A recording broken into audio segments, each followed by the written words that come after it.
Terry Rothschild, and I'm a yoga therapist in Rhinebeck, New York.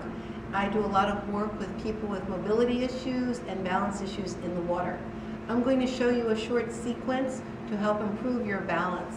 You'll have a water noodle, you push it down, you put it under the arch of your foot. You hold on to the side of the pool, and then you lift one foot up, and you push that foot down.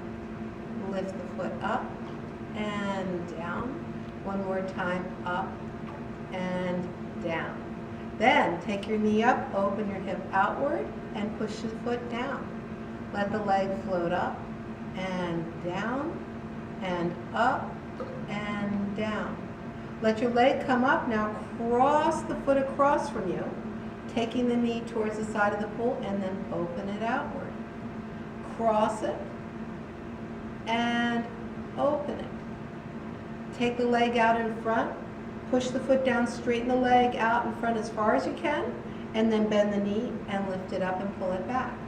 Push the foot down, straighten the leg, let the leg float up, bend the knee, and bring it back.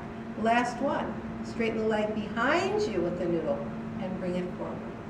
And back and forward, and then switch sides.